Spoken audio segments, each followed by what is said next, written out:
how are we going to monetize what we do have? How do you monetize access? That's the fan experience that is worth something. And how do we make a deal with our fans that makes it comfortable for everybody? Like, okay, so is it Patreon? I don't know. Welcome to The Third Story. I'm Leo Sidran. You are on this journey with me right now. And that was singer-songwriter Jonatha Brooke on how to make a deal with her fans. I am so excited to share my conversation with Jonatha today. I did the math this morning, and no matter how I slice it up, it always comes out the same. I've been a huge fan of hers for 25 years.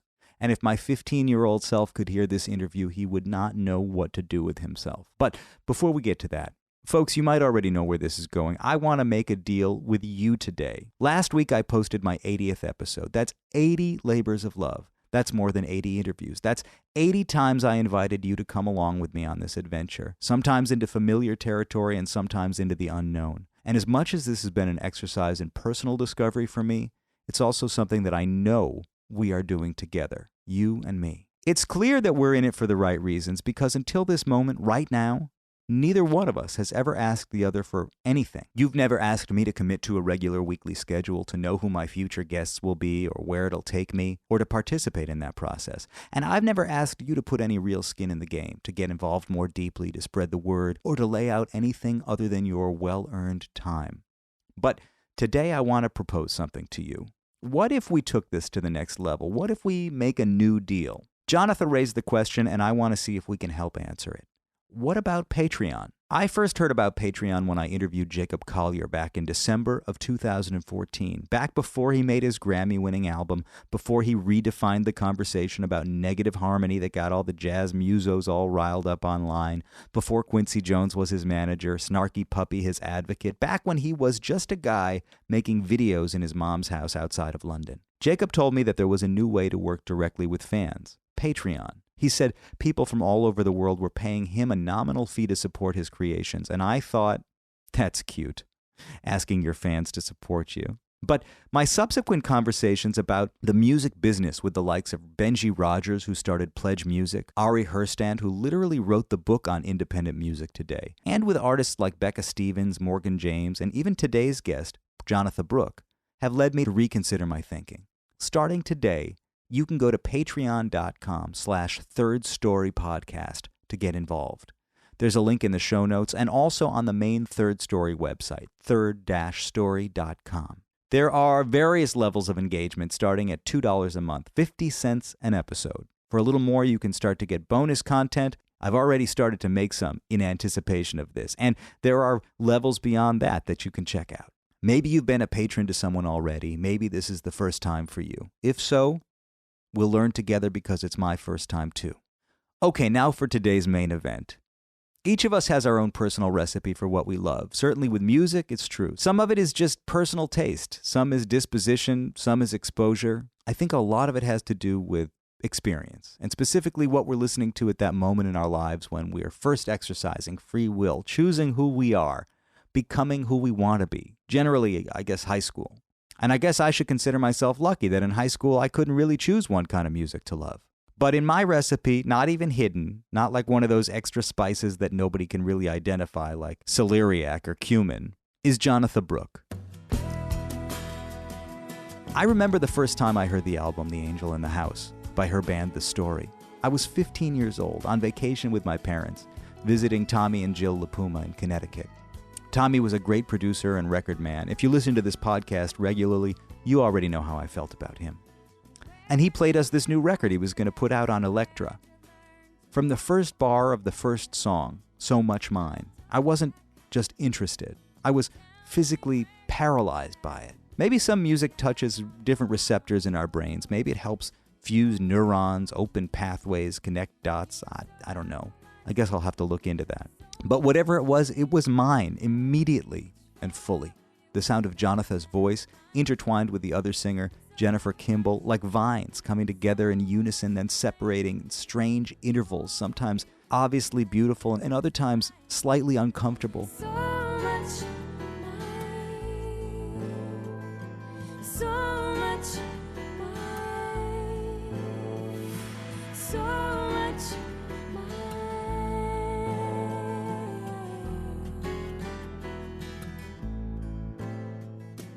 Look, the heart wants what it wants. Somewhere deep inside me, maybe not even so deep, lives a teenage girl who just loves this. The first time I met Jonatha, I was still a teenager, 16. I snuck into the Club de Wash in Madison. I think I went alone. I kind of hid in a corner, and when the show was over, I went to the foot of the stage, and I waited to say something to her. Finally, she looked at me, and I just looked up at her, and I couldn't think of anything to say. I just stared at her.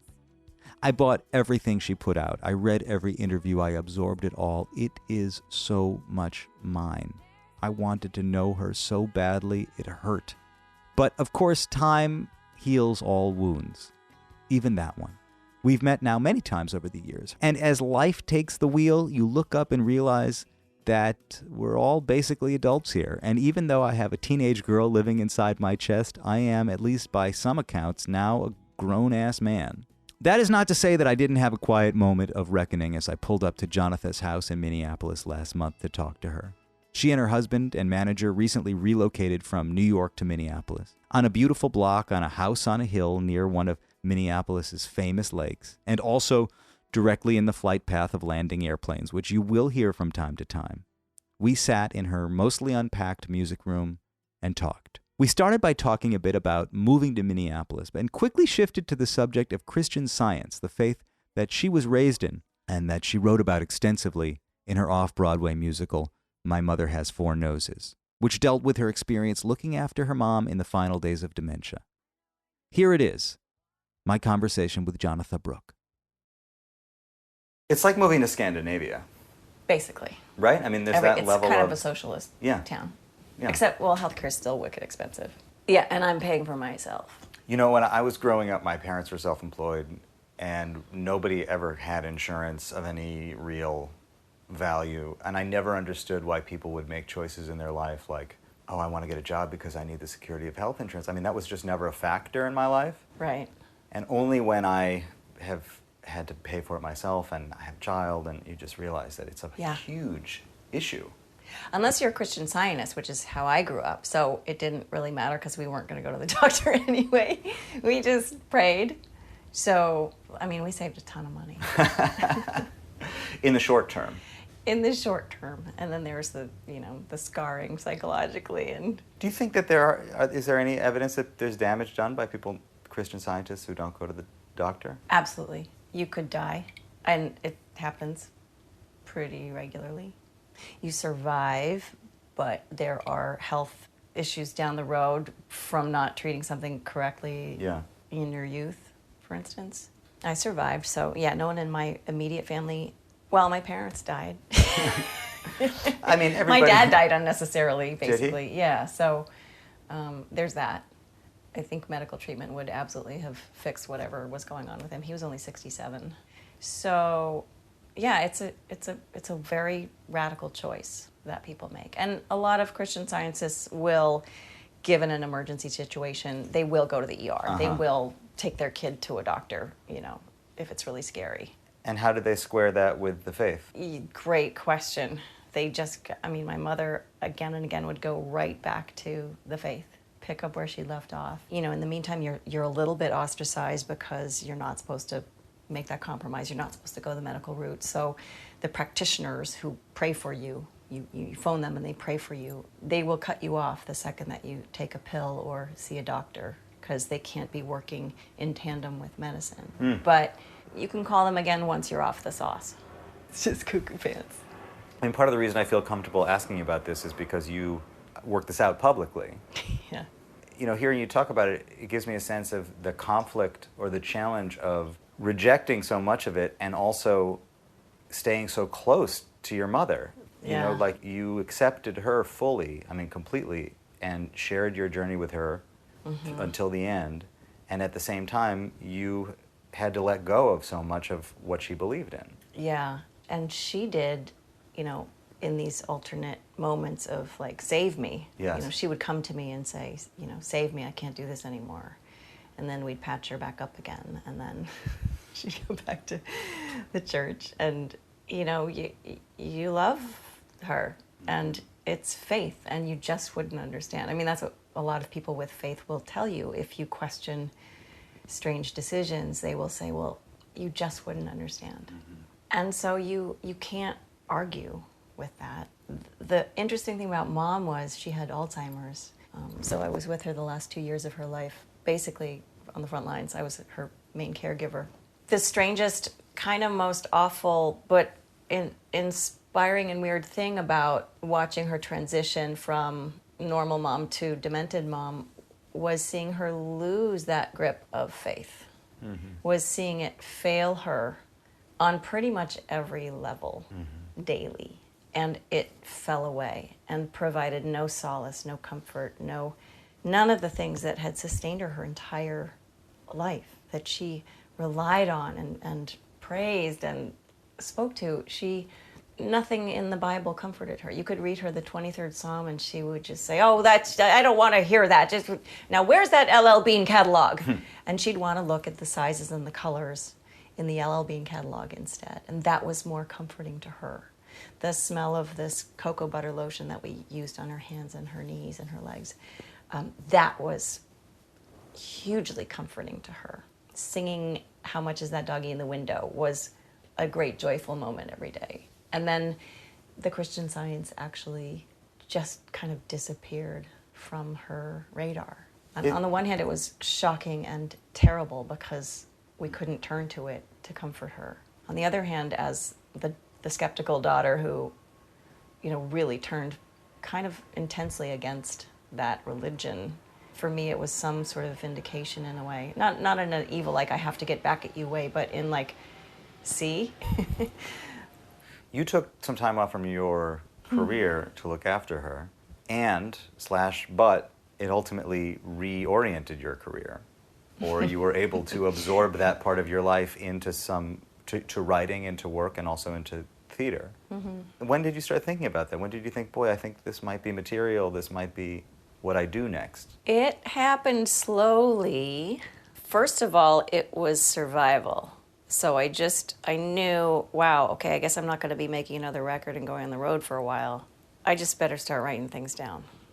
And songs would come to me in the little interstices of, is that how you say it? Interstices? Of time. And I would just get them down and, put them on my voice memo on my phone. And I would constantly write down our dialogue because she was so funny and she loved wordplay so much. And it would just be this wacky, nonsensical stuff, but she was brilliant as she became more and more demented. So I just write it all down, and she would often say, like, Booley, are you getting this down? This is really good stuff. Now we need to make a play out of this. And I'd be like, that's so weird, Mom, because maybe that's the next thing. I think this is bigger than a next record. This is bigger than just, a few songs. This might be theater, because I don't know, how else am I going to explain you to people? Are you getting this down? Booley, it's good. Are you getting this down? Booley, you should. 'Cause all my pretty promises and my desperate amends couldn't put me back together again. Couldn't put me back together again. But you did.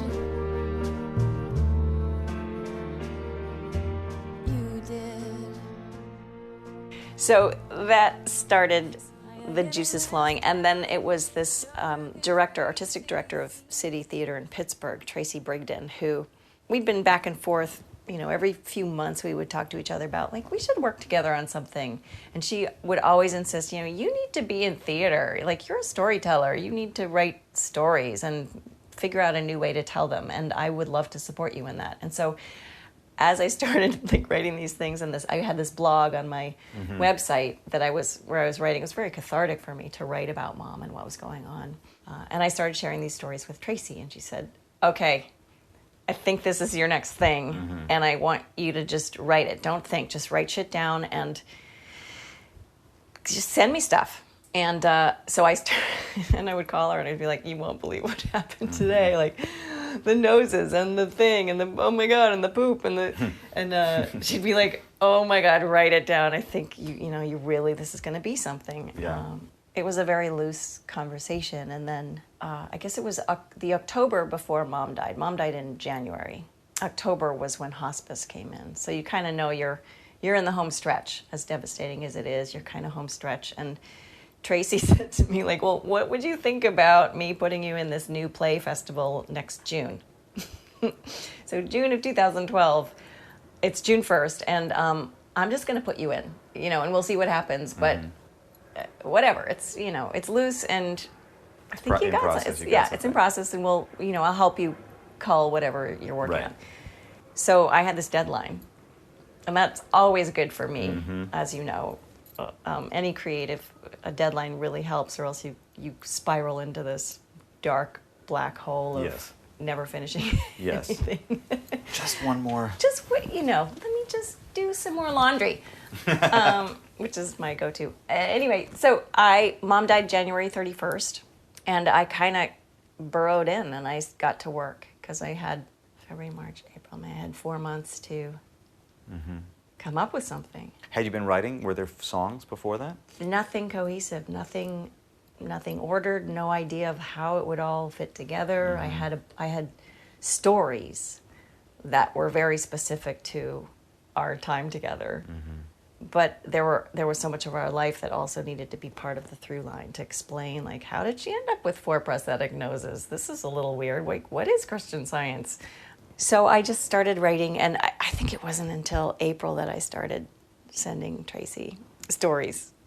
So basically, I showed up in Pittsburgh with this hour and 45 minutes. Maybe it was a 2-hour piece, because Pat was hugely instrumental in, that's too dark. Let's get rid of that. I don't think people will survive hearing this part of it.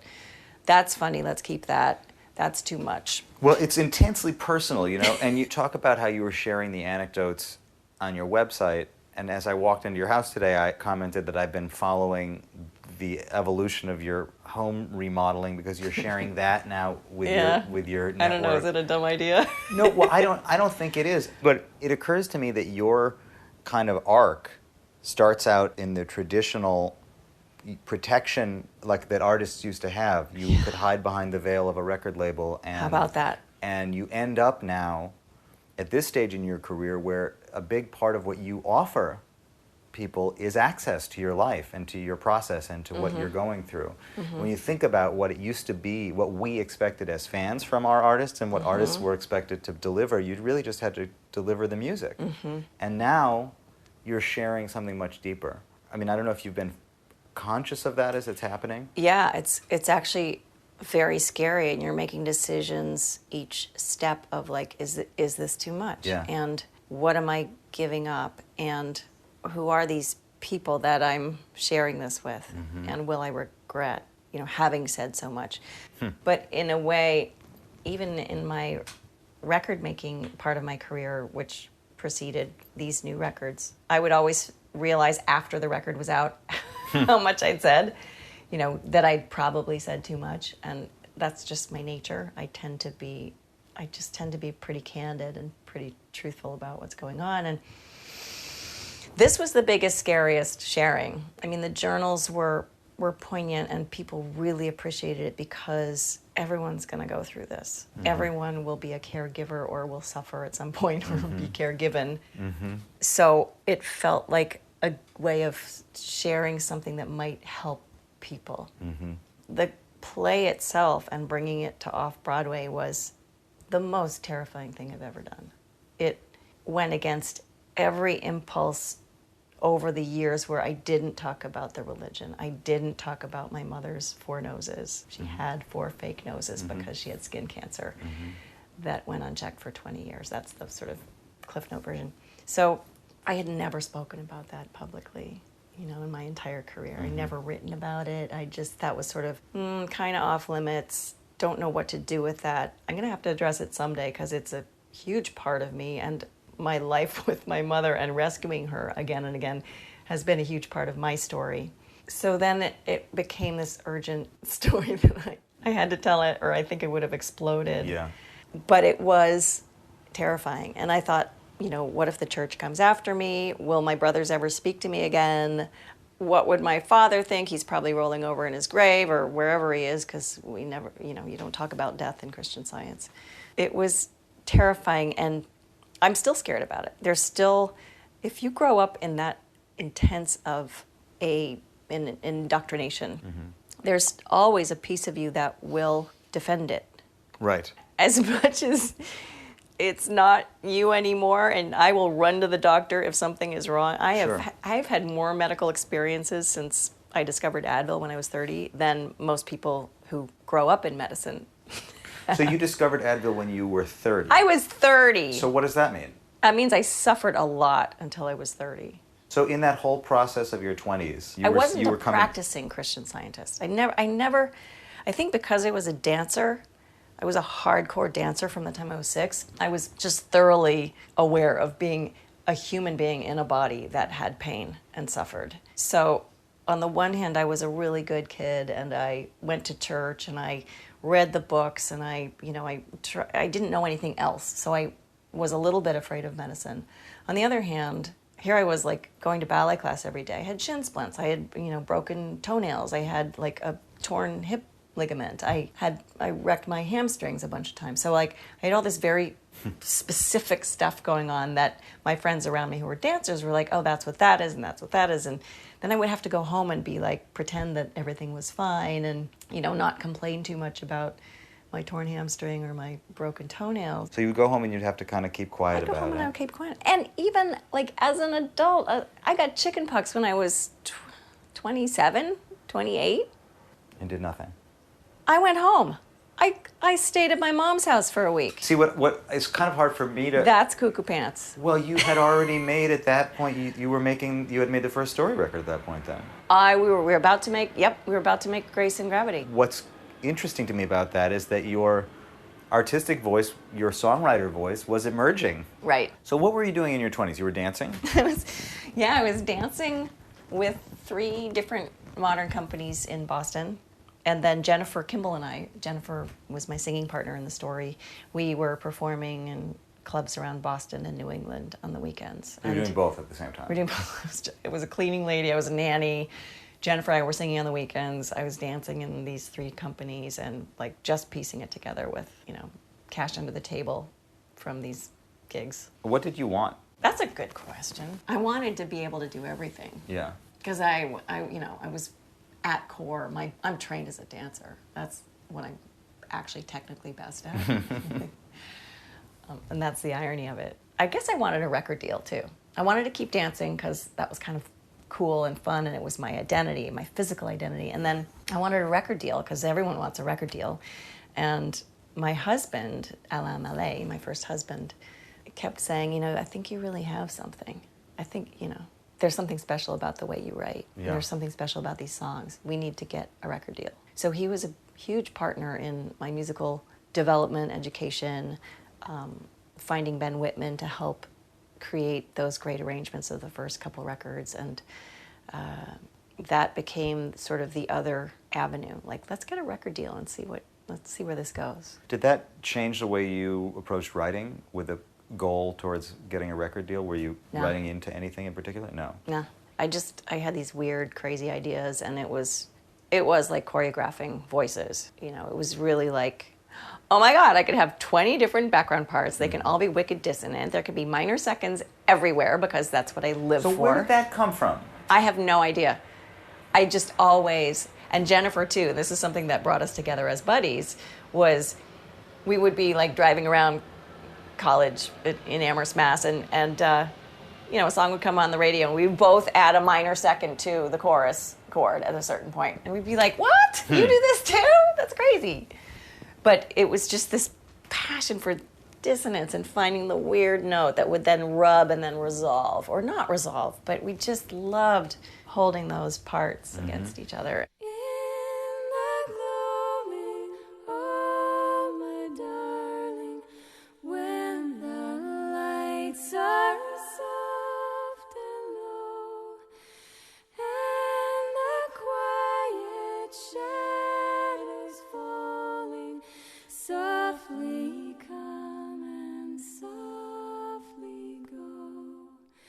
When the trees are sobbing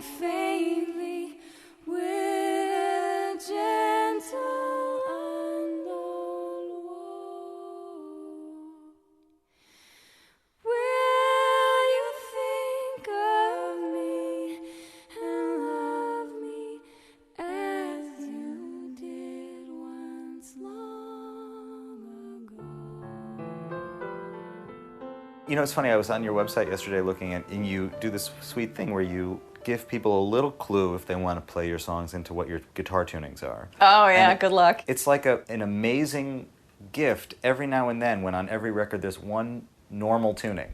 Because, you know, almost everything, especially on the I early have to records. make myself right. I think there are like 4 songs in standard tuning. What was it about alternate tunings that was attractive to More you? dissonance. More dissonance. Way easier. Like in normal tuning, you'd have to have really strong spider hands to get all those notes. If you make an open tuning where you can just plop your 3 fingers around your bass note, your 5th and your 9th or whatever, and then maybe you let your top strings be drones, then you're having a ball.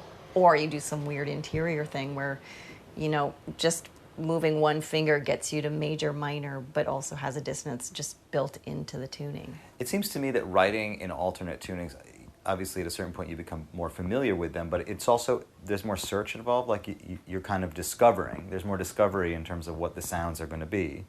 It's hunt and peck, basically. It's like being a bad typist. Yes. It's the same as with me. I wasn't a particularly good guitar player, and I didn't take lessons. I was completely an unschooled musician, so I just started making shit up.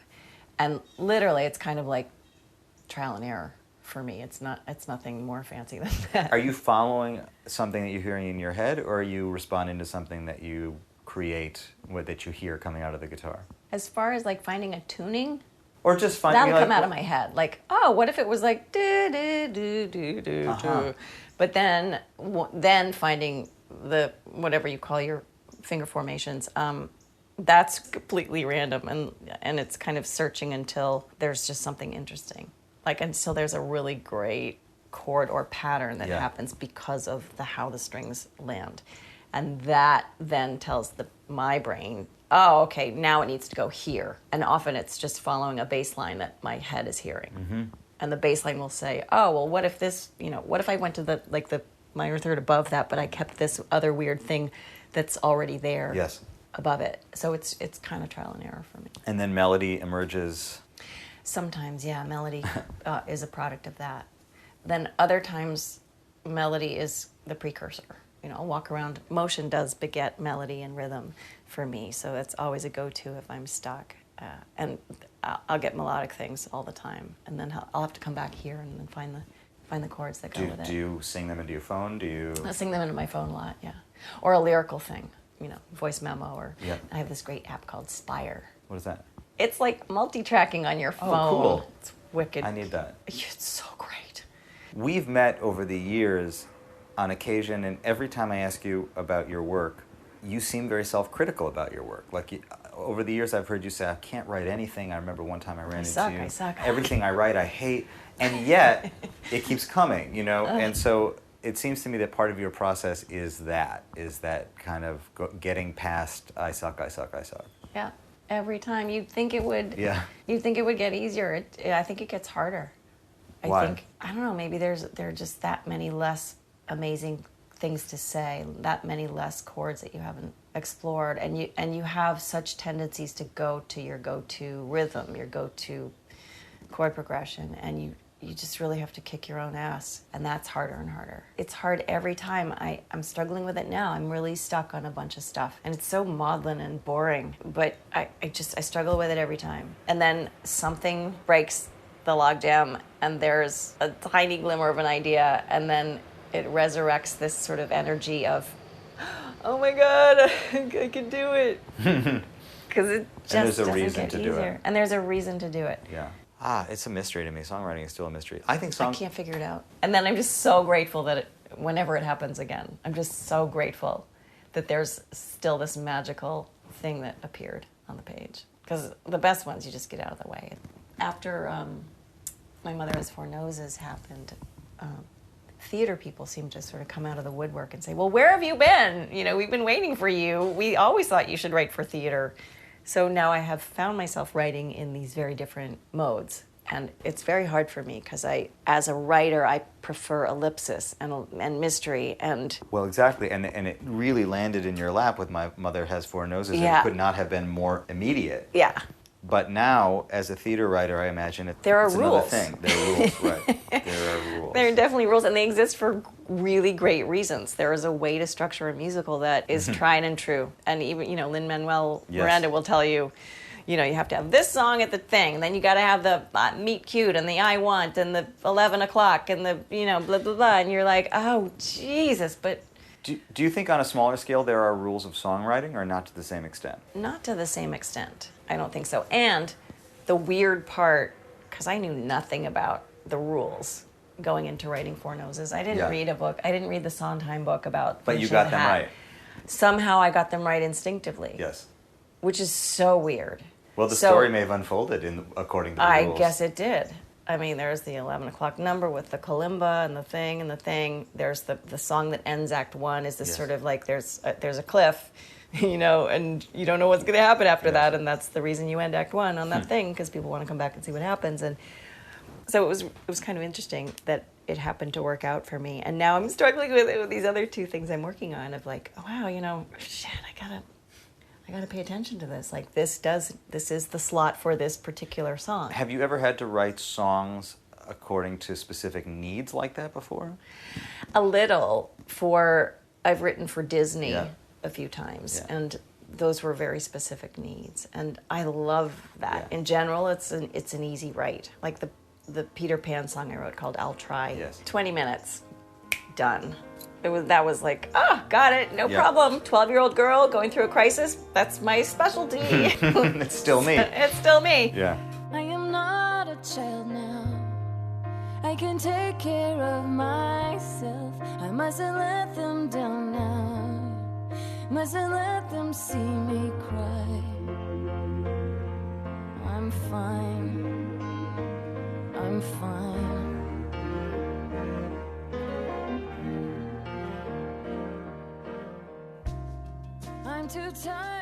So those are usually easy, and in the musical theater stuff I am working on, the initial thing is easy. It's like synthesizing it, honing it.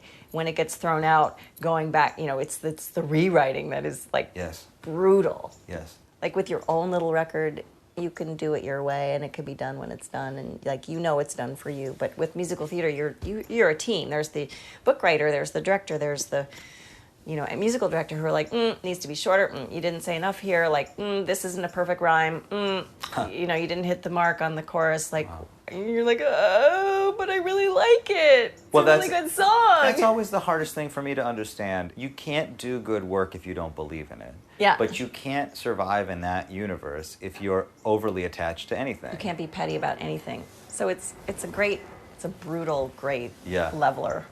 Have you done? I've done a little bit of theater, but I just do a lot of commercial and TV work, which is like that without less artistry and more opinions. But you get paid. But you get paid. If I could stop doing it tomorrow, I would stop doing it tomorrow. But it's if I could find a job that actually paid steadily, I would do it tomorrow. I read about your experience working with Katy Perry. Mm-hmm. Well, I'm curious to know what that was like for you. I mean, she is obviously a huge fan of yours. Yeah. There's some picture that someone sent me once where she was on I think it was like CBS Sunday Morning. Yeah, I saw that. And there was a picture of her meeting me. Yeah. Like getting an autograph from me. It was the sweetest thing.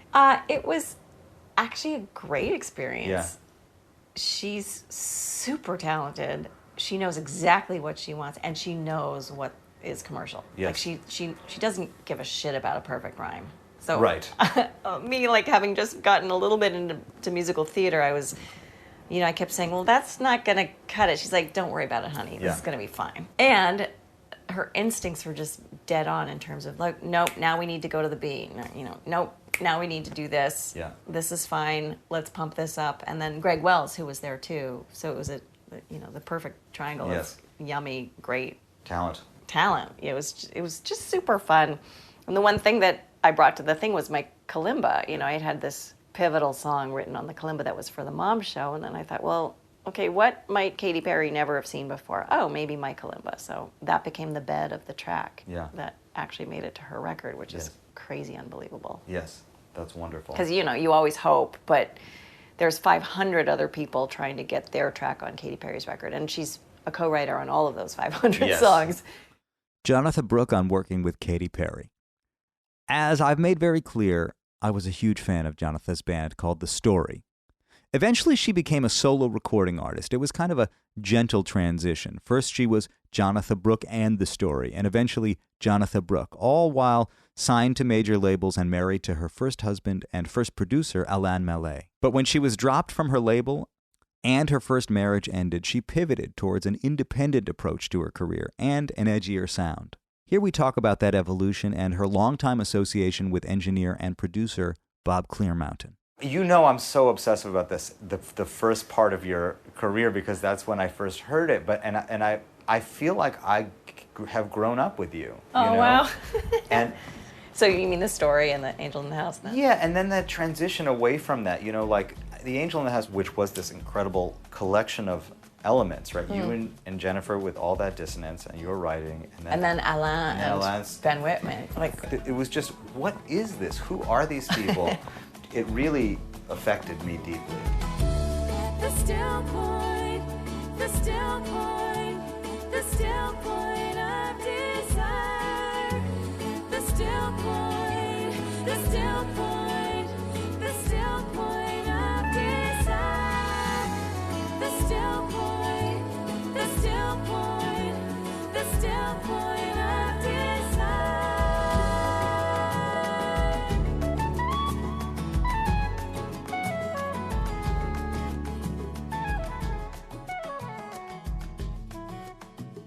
I was thinking today about how you have this kind of reverse evolution. Like you have gotten edgier and rockier and more direct over time. Those first records were more complicated and harder to hear Impossible. into. But of course I was obsessive, and I wore it as a Like the badge of complicatedness. honor Yeah, that I yeah, dug yeah. it, you Yeah. know. You start out, you know, with Angel in the House and Grace and Gravity before that, but this delicate bite. Now, a little precious. a little precious, but again, I was And all as in. Alain used to say, pretentiously urgent, which I love. And I will thank him forever for calling me that. But you got less pretentiously urgent after. hope so, yeah. After you disengaged from the Because I band. took it to heart. And then I'll always, ask myself in the studio, am I being pretentiously urgent? Can I just back off on the pretentious urgency? And so I remember Steady Pull which I think was your first kind of, well, maybe your first record without Alain. Yep. And I think so. you had been moving a little bit further and further away Yeah. as Jennifer left the fold and things. And having to just take a minute and go, this is like pop, rock, folk songwriting now. Yeah. I have to just lose the expectation of all this dissonance. Yeah. And of all of this challenging stuff that I felt had Yeah. been attached to as a listener. Yep.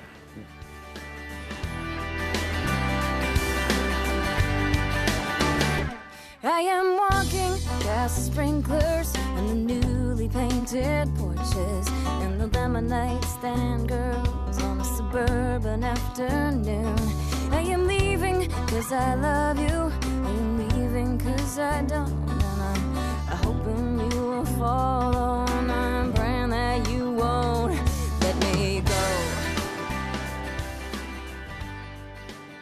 What were you going through that I was as you terrified. shed that stuff? Yeah, it was terrifying because I was producing my own record, and there's all that doubt of like, oh my God, can I even do this? I mean, Alain was such a huge part of those first 4 records, Yes. like the 2-story records, and then Plum, and then 10 Cent Wings, my first 2 solo records. I mean, he just was masterful. Yeah. And his production was just beyond the minutia. I mean, he just really got inside every sonic piece of those songs, and it was just, I'll always love those records. So besides just the normal pressure of like, oh my God, okay, I'm making a record, hope I don't suck. And a non-label There's record. like That was I'm on my own. I Yeah. have my own label now. Yeah. I'm co-producing it with Bob Clearmountain, which helped a great deal because he's a master of everything. Yes. Sonically, and he's a great producer too. It was really scary. I was trying to write string parts. I'd never done that before. I can't even write music. I can't read music. Mm-hmm. So I had to learn how to write notes on staff paper and tell cellists what to play, that kind of thing. And so on the one hand, it was terrifying. On the other, it was incredibly empowering. And I tried to rise to the occasion. And I think that I was wanting to rock harder. I was wanting it to be more guitar-based. I was thinking, okay, well, let's just not keep repeating myself. Or not that I ever had. I think every record kind of evolves in a different way. And that's how it came out. And that was, I think it was Bob's influence as well, because he's more of a rock, he has a rock ear. He does everything Springsteen's ever done, and he did the Pretenders. And I think that the sound of his mixes was... is a through line for sure. Yes, as influential as Yes. whatever Alain's arrangements were. His mixes That's have true. marked the sound of your second phase of your career. Yeah, that's dead on, you're right. Like, if Bob doesn't mix it, I don't sound right. He's mixed everything since, except for Back in the Circus, he's done all my records since 10 Cent Wings. So it's like 10 records. Is that how you connected with him? Yeah, that was the first time we connected. We had started to mix with Elliot Shiner, and it just killed us. It broke our hearts, but he just wasn't the right guy for that particular record. Yeah. And so Pat had this relationship with Bob Clearmountain because he had gone to Bob to mix Amy Mann's first record, Whatever. And that had been like a dream team. Like, that is still one of my favorite records of all time. Yes, Of that's course. the one with Of course. That's Just What You Are on it? Before That's she was doing... just what you are. And the 4th of July. Today is the 4th of Yes. July. So Pat was the one who's like, I'm going to send this to Bob. I'm going to send these roughs to Bob. And Bob listened and called him back right away. Like, who is this? Yeah. I'm in. That was the beginning of our relationship. We've been like buddies ever since. And whenever I'm making a record, he's either involved from the beginning Yes. or if he's too busy, then he at least mixes it. But you've worked with so many great musicians, even from lucky. the drummer front. So many It's unbelievable ridiculous. drummers. Abe Laboriel? The first time I heard him was on Plum. Plum. How about that record how about Unreal. Inconsolable? Like, just how that, like, The the pocket size. just gets bigger and bigger and deeper and slower. It was so perfect. It was unbelievable. It was a good, weird balance Yeah. of large and petite. Yes. Yes, of large and petite. That's exactly right.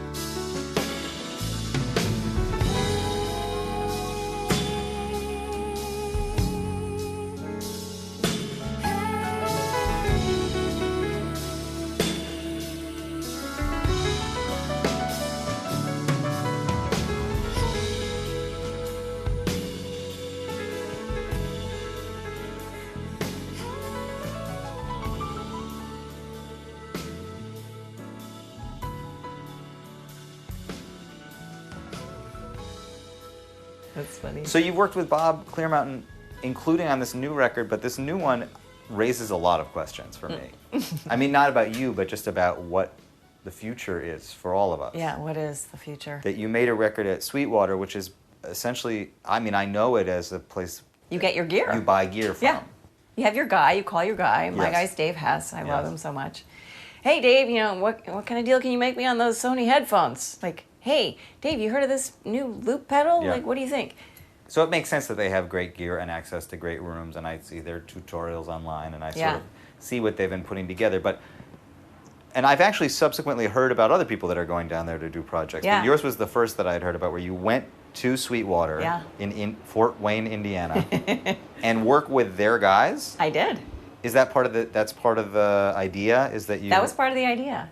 It turns out that they're fans of mine, which was the impetus to even get together. And we did it as an experiment. The first time I went down, we collaborated on a recording workshop. So Yeah. it was me and Mark Hornsby. Yeah. And so I brought some brand new songs Yeah. that I wanted to see what would happen with their guys. And Mark did this, like, from nuts to bolts recording thing. So I brought the songs and the ideas and some of the arrangement things. And are there then- actual people watching? Or yeah, are they there are just like being filmed? 16 people, like gear geeks and And mix flown in for it? geeks. And, oh, yeah, it came from all over the place. And they're following us around the studio for 3 days. What's so that they're like? watching from like tracking to like overdubbing vocals. And it's super fun. I always love an audience. So I'm fine. It actually makes me work harder. And How do you deal with the I suck if people are watching you in the Well, studio? I loved the songs. So So I once was the cool. songs are cool, Once the songs are cool, I don't suck anymore.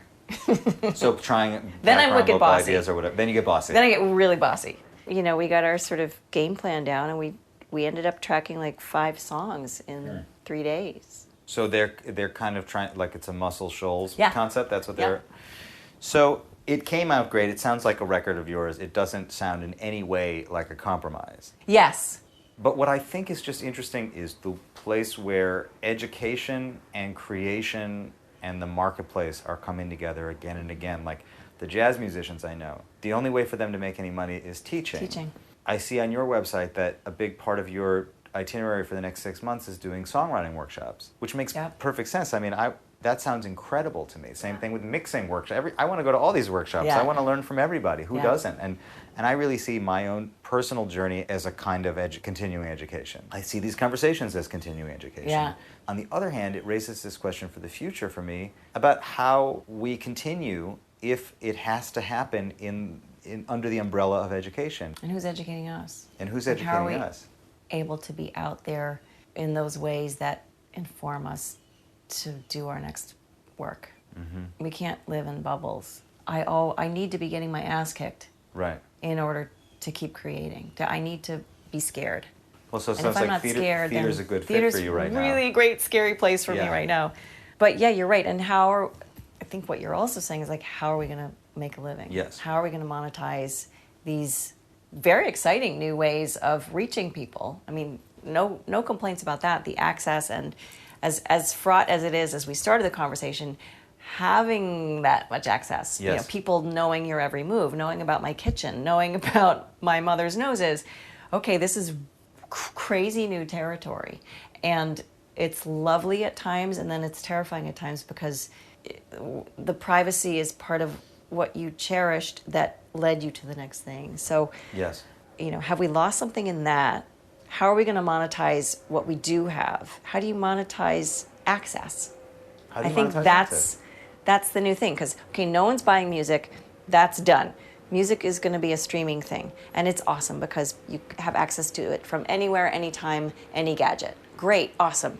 But 99% of us have lost a significant stream of income. So we need to monetize access, because that's the fan experience that is worth something, that is intangible, hopefully not stealable. Yes, access. How do is we not not stealable. squander that potential? And how do we make a deal with our fans that makes it comfortable for everybody? Like, so is it Patreon? I don't know. Is it another Pledge Music campaign? Do you make another record?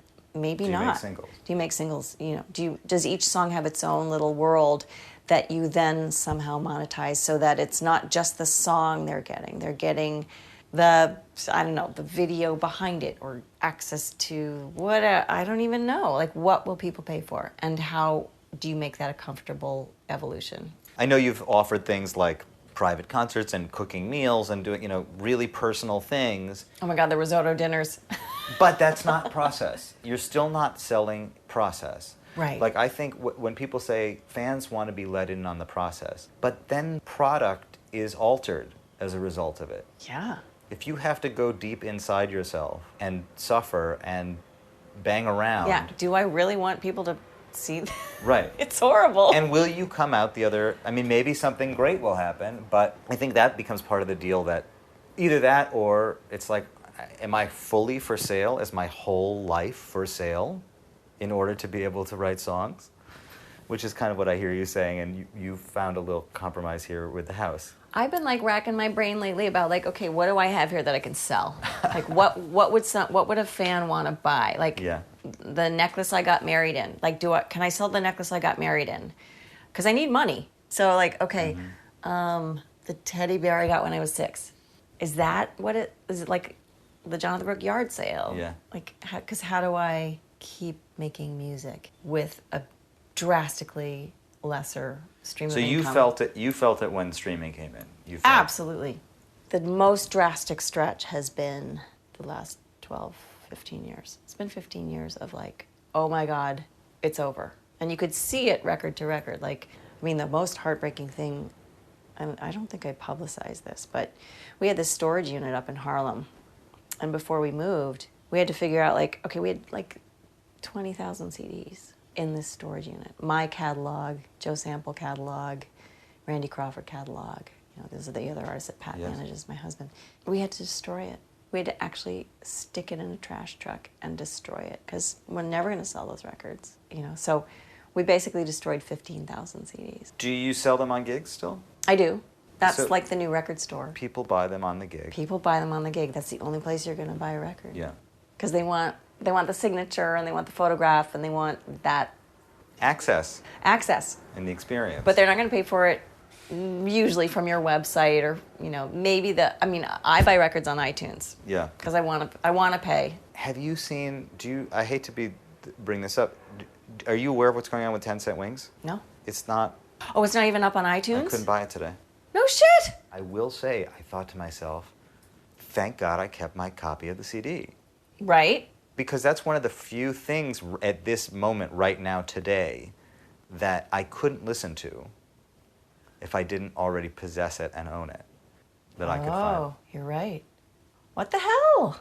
But They were so nasty about that record. Ugh, that was MCA, that was MCA. and you got dropped on the road. I basically was on the road. I came home for 2 weeks. That happened to be when my option for the next record came up. And they were like, well, we want to take $100,000 off your budget for the next record. So, and then we'll continue with you. So we're like, well, wait a minute. Secrets and Lies is charting at AAA radio. What are you talking about? Like, I'm in the middle of a national tour. Why don't we talk about this in 6 months? Why don't we give you an extension of, like, let's not decide this now.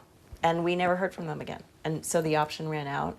That was a Friday. And on the Monday, they actually called radio, told them to stop playing Secrets and Lies. Oh.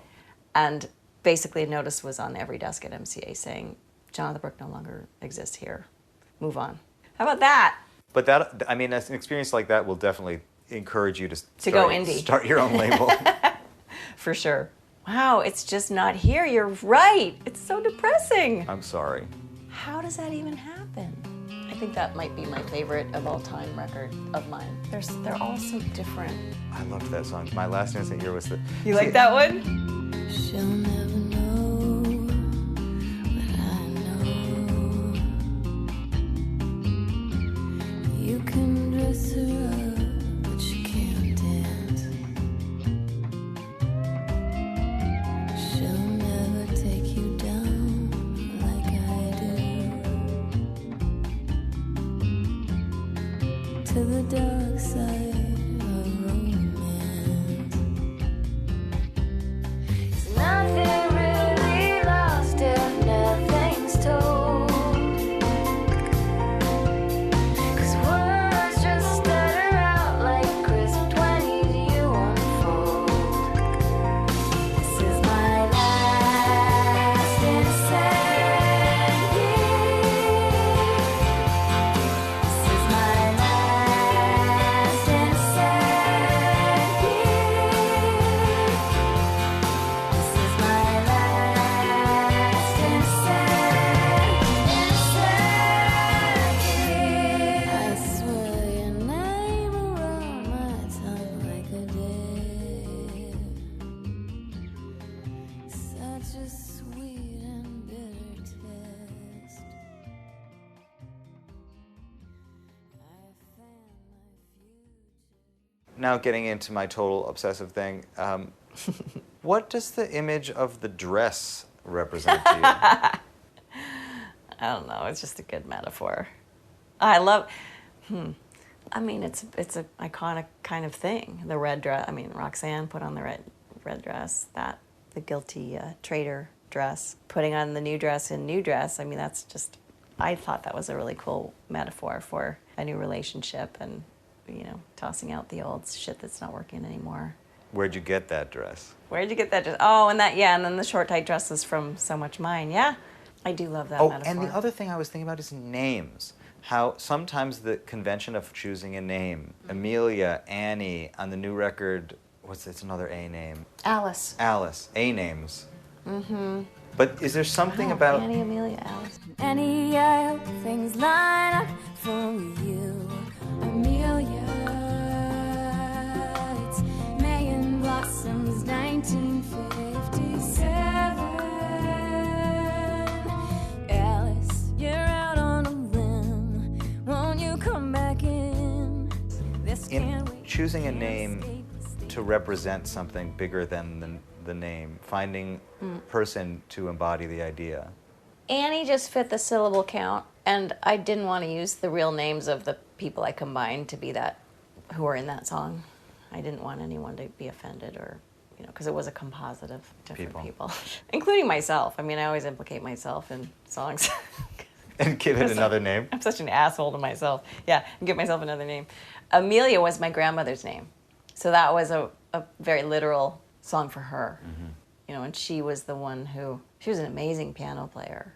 And if she'd been in another generation, or if her husband hadn't been such a tyrant, I think she could have done something with her music, with her piano skills.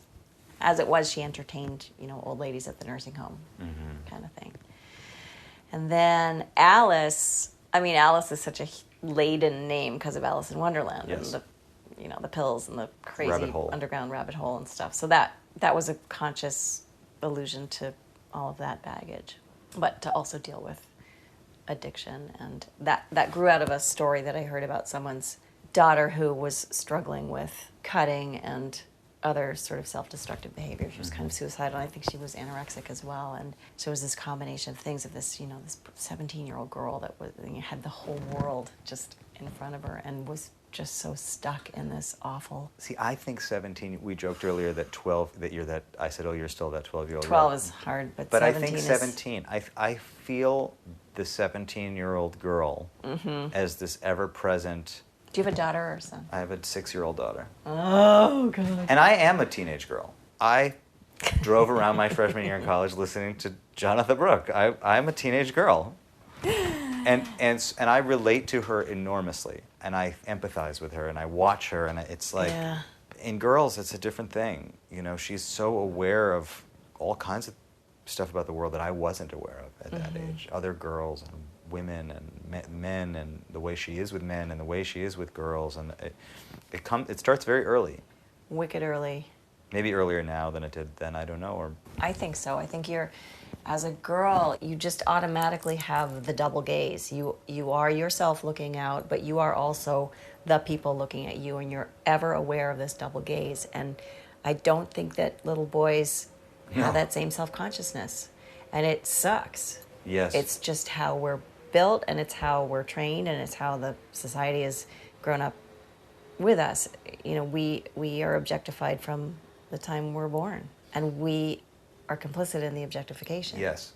In good and bad ways. I mean, we're aware of it, and we're part of it, and we can be the most evil to one another as well as women, and that's something that is just a horrible human truth. And Mean Girls in 7th grade for me was just almost destroyed me. And 17 sucked too. Then you're dealing with hormones and boys and your weight. And I was a dancer, and it's just so fraught, the whole journey. Yeah, I see that 17-year-old struggle, and it just comes up in your song so often. Yeah. But also stories. I was so pulled to the idea of a project called The Story. You were channeling different stories, and that they were literary, and they were personal, and they were family, and it might have been invented. You couldn't tell where the line was. Good. You could. Why, were you hiding inside of literary stories? Well, but they they say that you're always writing about yourself if you're a writer, but some of them were completely not me, and they were literary. And now, like on the last record? Yeah, I love playing a character, like the mean-looking Jesus. Yes. Yeah, but It's kind of me with deliverance twang. They say to turn the other cheek, but I'm flat down to bone. I try to lay me down to sleep, and I pray when I'm alone. 'Cause sleep won't come, my prayers are no more comfort from the cold. All I want is someone's hand to hold. I thought God was love and Jesus had the most of all. But the look there in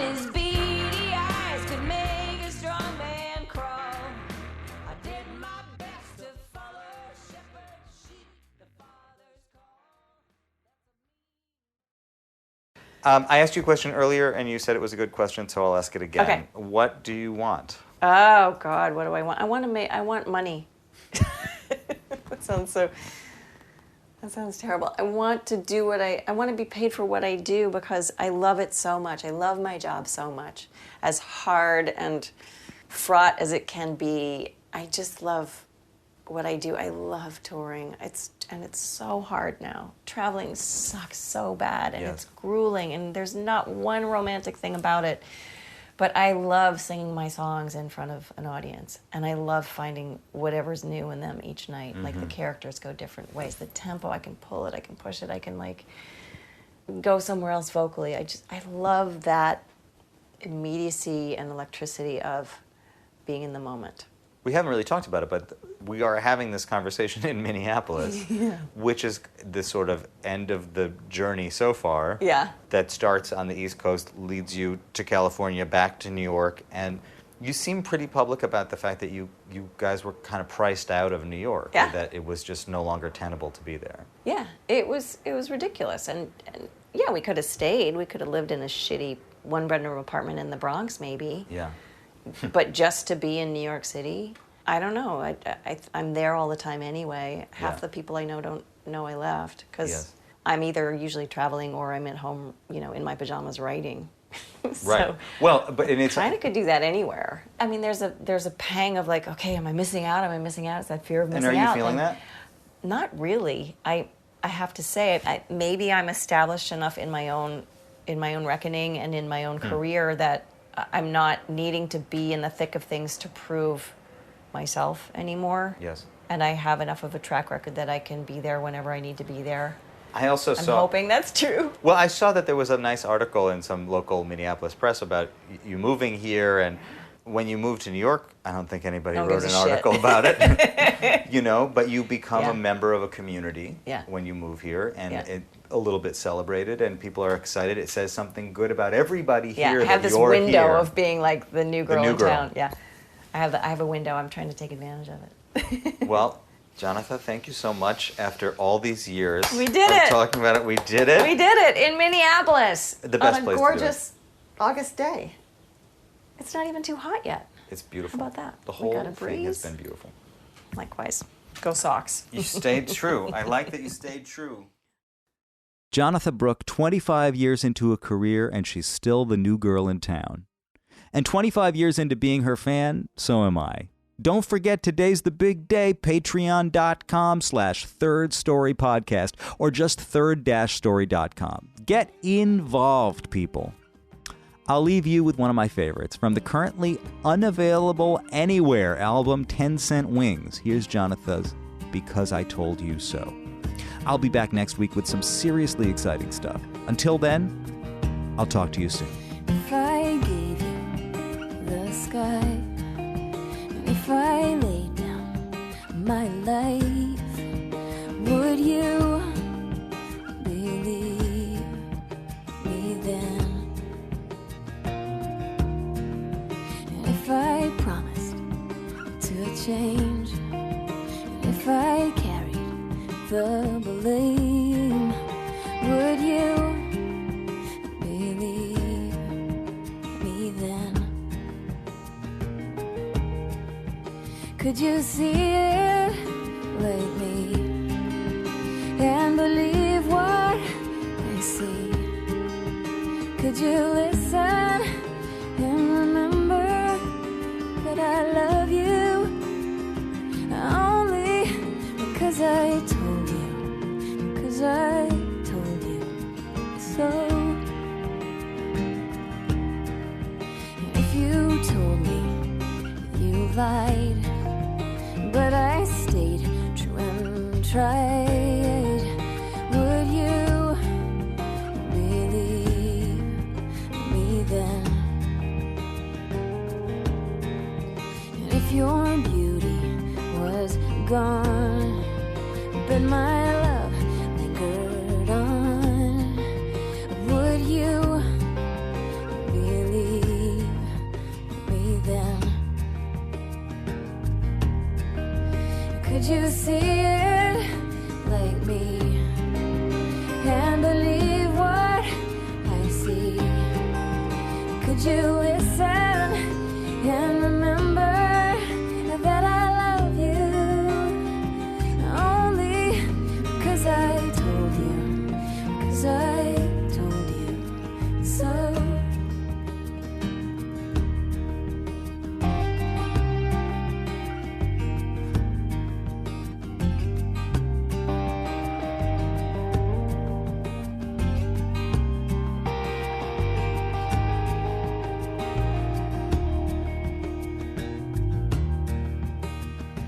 You take the wheel for now. I'm too tired to drive this one home anyhow. For now.